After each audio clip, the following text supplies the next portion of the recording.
This is Polyamory Weekly, tales from the front of responsible non-monogamy from a pansexual, kink-friendly point of view. A warning for our under 18 listeners. This is an adult-oriented podcast about really lascivious things, like communication and honesty in relationships. If you're under 18 and looking for upfront advice and answers to questions about sex, please visit scarletteen.com.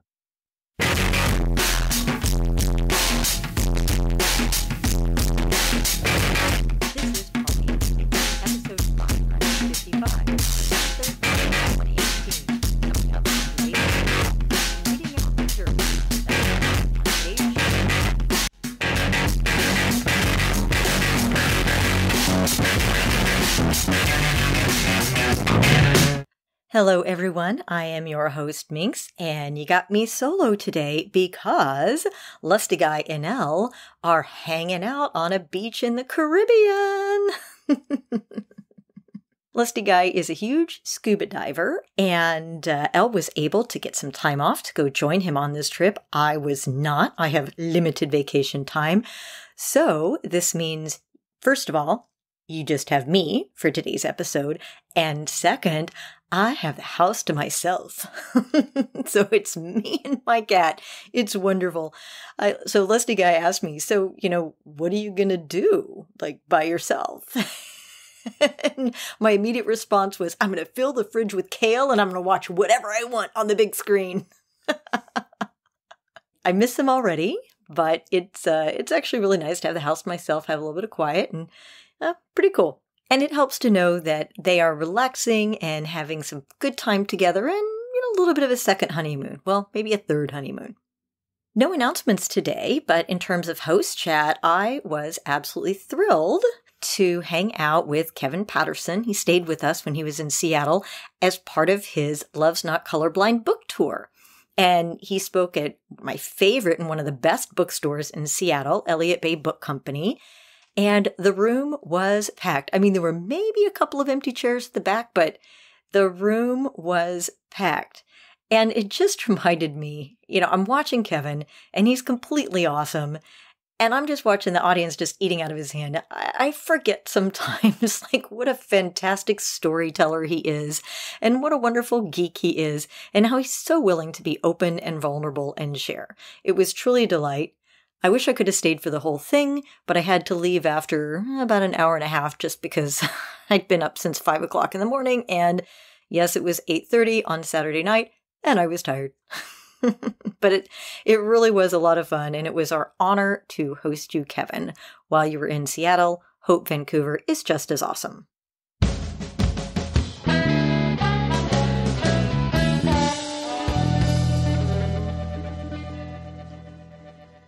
Our topic this week is a question from Heather, who wrote, I've noticed a trend in my dating history, and I wonder if you might have an idea for how to keep it from continuing. I've identified as poly for 8 years now. Recently, I've dated 2 men who claimed to be poly or at least seemed interested in it, but who probably weren't. The first one ended up falling for another woman and pretty much stopped loving me.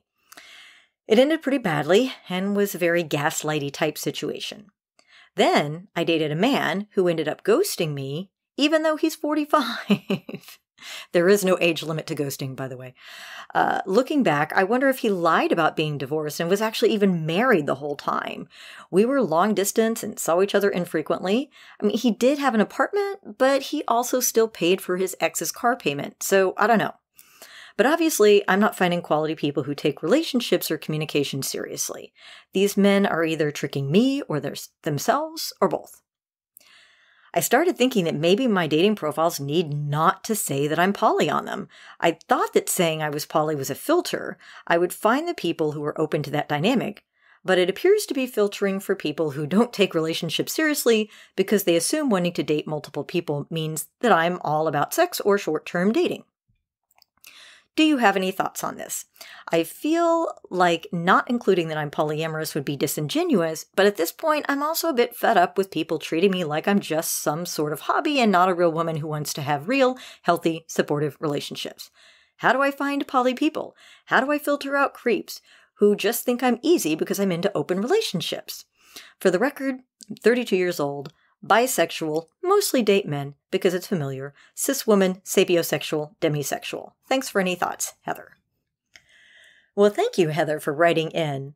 I do have some thoughts on this, and not just because LustyGuy and I wrote an ebook entitled No Dick Pics about online dating and basically how to present yourself in the best possible way and how to find your tribe. But there are a couple of things. One question I had for you that sadly this isn't two-way, so you can't answer, is you've identified as poly for 8 years, but you only described the 2 men you dated recently. So I'm wondering what you were doing for the other 8 years or 7 years or however long it was. Were you dating? Were you in a long-term relationship? Is this something recent? I'm not sure how much of a difference that makes in my answer, but I am kind of curious about that. And I should have started off by saying, I'm so sorry you're having this issue. The truth is that weeding out the jerks in poly is not any easier than weeding out the jerks in monogamy. There are people who use dating for all kinds of emotional and physical needs, some of which are healthy and honest, and some of which aren't. So if it makes you feel any better, monogamous people have these same issues. They have people who are dishonest with them or who date one person and then end up dating somebody else and kind of dumping the first one. So it's not just you. I don't know if that helps, but this happens. I'm going to give you a couple of bullet points, sort of summary points from our book, No Dick Pics, How to Optimize Your Online Dating Profile. So in this book, we talk mostly about how to optimize your dating profile, but we also talk about how to approach people, how to go on a date, and things like that. I would not recommend removing polyamory from your dating profile. However, one thing I would recommend is defining what polyamory means to you and having that as a prominent part of your profile.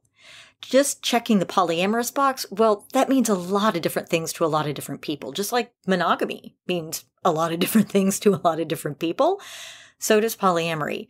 So just having the word in there doesn't really guarantee anything. It might be helpful if you put in a sentence or two, or maybe even a paragraph, about how you do poly and what poly means to you. Describe successful poly relationships you've had, describe what you want your relationship to look like, and maybe even spend a little time talking about what poly isn't or what you don't want. Now, I really discourage people from being too negative in their dating profiles. It's really easy to list all the stuff you don't want, but then you kind of come across as a negative Nelly. So I would encourage you to put it in a more positive way and talk about what great, healthy polyamory looks like for you. You've heard me talk about things on the podcast. One of the things I talk about all the time is what I need in order to be happy in a poly relationship. And one of the things I need is to be able to meet and communicate with my metamors, for example. So I put that right in my dating profile. I say, I would love to meet your wife or husband or partner and be able to maybe go out to brunch. Doesn't have to be every day, maybe once a month or so, because I really like having those lines of communication open. We don't have to be best friends, but I really like meeting the people that you love. That's really important to me. Now, you can imagine that if you put something like that right at the top of your dating profile, that might automatically weed out some of the people who are like, oh, hell, I'm not telling her about my wife because my wife doesn't know I'm poly, that kind of thing. Another thing that I really like to do is, I'm a big fan of writing your own user manual. And if you don't remember what that is, just go to polyweekly.com, search for RTFM, and you'll find my sample user manual. And one of the things I would put in my dating profile, because as a bisexual cisgendered woman, you are going to get a lot of messages. I'm assuming you get a lot of messages. And so as a matter of practicality, most women who either identify as het or bi need to come up with a method of filtering the online messages. One of the things I did was wrote my user manual, put a link to it in my dating profile, and said, please don't contact me until you've read this manual. There will be a quiz. And there was a quiz. When somebody contacted me, I would ask a question that was buried deep in the manual, and if they didn't answer it, then guess what? Delete, straight to trash. I would also do things like put a quote in from my favorite movie at the end of my profile and say at the end of my profile, make the subject line of your message to me the title of the movie that this quote was from. Now, you could Google it and find it really quickly, but this is how I check to see if they actually read my entire profile or if they just saw a picture of a cute girl and clicked and sent a message. This will help you differentiate the people from who are just spraying and praying and messaging like 20, 30 women all at once from the people who are actually selecting you. So there's an idea. And listeners, please call in and let us know if you have others on how to vet potential partners through dating sites, 802-505-POLY, or email polyweekly@gmail.com. One of the other things I specify is that I'm a grammar nerd, so if your message to me does not have proper spelling, punctuation, capitalization, and grammar, it will be deleted. Now, I know a lot of the messaging programs don't have spell check. This means that people are going to have to go into something like Microsoft Word, write their message, fix any green or red squiggly lines, and then message me. Again, it's a way to filter out people who just aren't willing to take the 2-3 minutes it takes to do that. Now, that being said, one of the other things that LustyGuy and I talk about in our Poly Dating 101 class, which is really just Dating 101 because there's not too much that's really unique to polyamory in there, is that it can be helpful if you're discouraged with dating to set dating goals that are independent of other people's actions, to set dating goals for yourself that help you accomplish them even if everybody else is an asshole or a jerk. So, for example, your goal may be not meet someone new, but it might be, I will go on 5 dates this month. Because you can invest the time and energy to actually set up those dates, right? They don't have to be good dates. They could be 5 dates with 5 assholes, but you can set the goal of going on 5 dates this month or year or week, whatever works for you. And then you can accomplish that and then pat yourself on the back saying, hey, I set this goal and I achieved it. One of the things I used to do was I had such a hard time filtering through all my OkCupid messages that I would actually set up 1 or 2 Sunday evenings a month with my dear friend who was also on OkCupid. I'd go over to her house. I'd be on my iPad. She would be on her laptop. We'd grab a bottle of wine and we would just sit together and read through profiles and read through different messages. And she would look at her messages and say, ooh, this one's cute. What do you think? And I would look over her shoulder and look at him and we would just talk and chat and have fun.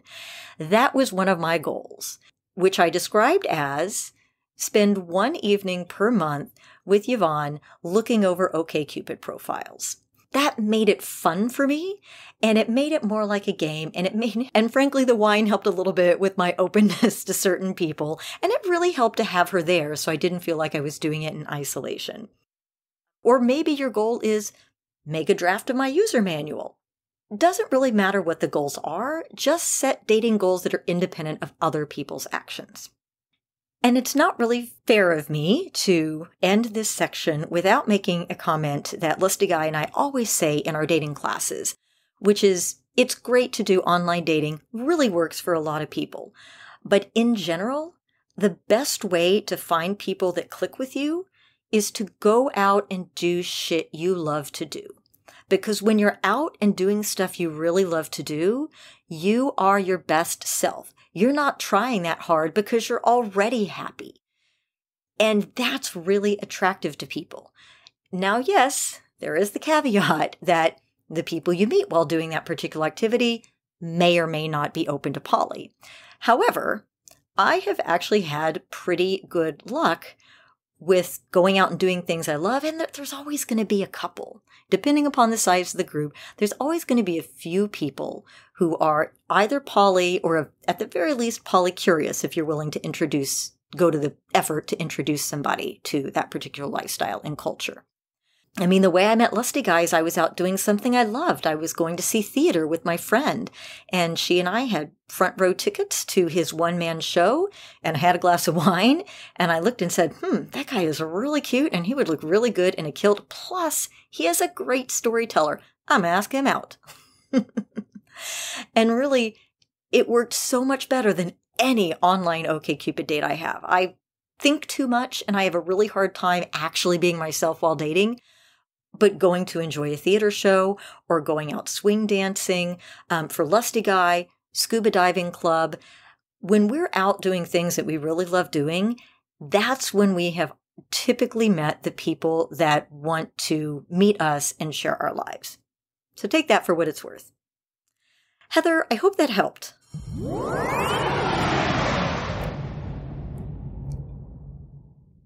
And our feedback this week has a really sexy accent. Hi Minx, it's Kim. I was just listening to episode 553 and you mentioned that you've never, and I mean capitals, never heard of a poly relationship where the ends of the V don't talk to each other working. I just wanted to point out that you actually do know of that working because one of your listeners does. Well, thank you for calling in and reminding me once again that I should never ever say the word never. Never say never, never say always. Most of the time, typically, often, never say never, never say always. Thanks for keeping me honest. Well, that wraps it up for today's kind of short show this week. I want to thank all of you for listening. I want to give a special shout out to our Poly Weekly Playmates who help keep us going financially week in and week out. We are a free resource. We've helped hundreds of thousands of people navigate their introduction to and continued success with polyamory. Your donations, your comments, your feedback help keep the podcast awesome for everybody inside and outside the community. Call 802-505-POLY, email polyweekly@gmail.com. If you want to book us to speak through Skype or in person or live, or basically do anything that involves paperwork or numbers or commitments, email LustyGuy@polyweekly.com and he'll take care of you. Although not for the next week because he's going to be underwater. And I mean literally underwater, like scuba diving. Well, thanks again so much for listening. And